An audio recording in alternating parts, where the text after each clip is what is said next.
Okay, YouTube, here is an update from Hoar Frost Farm, and today we're going to discuss training the pigs to the netting and getting them out into their first paddock. So what we do here is we use a solar charger from Premier One, and this allows us to be a lot more mobile than having to connect extension cords to the house or a power source or whatever. And it just makes it a little bit easier to move them further away from the house. So this charger from Premier it's the PRS 200, I believe, and it's the biggest one they make. And the reason for that is this netting is very hard to get a good current through it because it's so many strands. So if you look at a normal charger, we'll say like this charger here, we use this one sometimes as well. And it connects to a battery or an electrical outlet. So this charger here, it says it will handle, 15 miles or 60 acres. Well, that's standard electric fencing, and the netting greatly reduces the size of that area. So what we've found is 6 to 8 strands, which each length is 100 feet, and that can keep the power up enough. Now, for pigs, you really need it as hot as you can get it. And that's at least 5,000 volts. The higher the better, because pigs are extremely smart. And so when they touch the fence, they need to know, I don't want to mess with that thing. Because if it drops down, they learn, oh, if I can just drive through it, it doesn't hurt, and then I can go anywhere I want.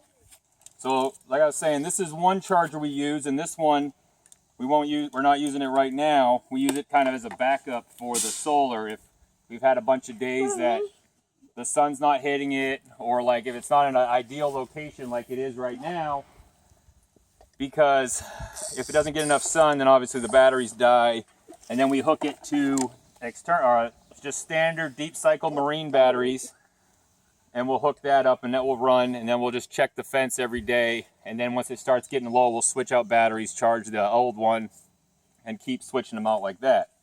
But this charger is pretty cool. You got your solar panel right here, and then you have your standard energizer, which is basically the same as that one right here. This one says, well, this is the batteries. You want to pull that off? So this one has 2 batteries, and that basically just gives you a little longer life and more voltage. This standard controller, I don't know if it says how many miles it can handle, but basically that's all this is. This is just a nice little box. It's weatherproof, so it can be outside. It's designed for this. And we use a lot of stuff from Premier One because they are basically the industry leader in this type of agricultural system. So they make a bunch of different netting for chickens, keeping out garden pests, deer, all kinds of different stuff. And we use it around the chickens for predator control and a bunch of different things. But this netting is specifically designed for pastured pigs. And with this with this larger system, you need 2 ground rods. And the ground rods are very important because without a good ground to the earth, you're not going to get good connection when something touches the fence, and you won't get a good shock from them. So what we're going to do is basically what I've done is I set up one fence, and we'll show you in a second where we tied it into the pigs and so they can learn it. And then to troubleshoot it, I just had one section of fence. I checked that fence to make sure we were getting good voltage, and then I just connected each section of fence around to make sure we kept that voltage up, and just checked each one. That way, if the grass gets too high, it kind of grounds it out a little bit, and if there's branches on it or whatever, it will connect and kind of mess it up. So all you got to do is to check it is you turn the fence on, and then you come over here, and hopefully you guys can see this. This is just a standard fence tester. And this probe goes in the ground. And then you touch it to your strand. And you see your little LEDs light up. And that shows you how much voltage you have. So we're at 4,000, closer to 5. And all these chargers come with them, but you check each line because they're all independent. And you just make sure that when they come out, you'll get a good reading. So now we'll kind of walk up here and we'll show you how we train these pigs to the... Okay, so up here is where we train the pigs. Now, as you can see, they have their paddock that they were in originally, and then what we do is we open up one side of the paddock and we run the fencing along the one wall. So electric fencing is a psychological barrier, and basically what that means is the pigs can blow through it, but they don't want to blow through it because they're going to get zapped. So what you need to do to start is you can't just set this white fence up with nothing behind it, because you need the physical barrier to stop them if they try to go through it. Because when a pig gets hit, or when any animal gets hit from the electricity, it's going to either back up or go forward, and you want to train them to go backwards. So you do that by not allowing them to go forwards, and that's what this hog panel here is for. So we just opened it up, we make sure it's not grounded or touching any of the metal, because that's going to suck out the voltage, and then we just set it up. And we've had it in here for 3 or 4 days now. We've had some bad weather and stuff, so they're pretty well learned not to mess with it. And you can see that they're growing. They know how to use the feeder, and they're flipping the paddles up to get to their food. They're using their waterer, and maybe we can get a shot of that. They're hitting the nozzle. But they're definitely getting much bigger, and they're really outgrowing this little area.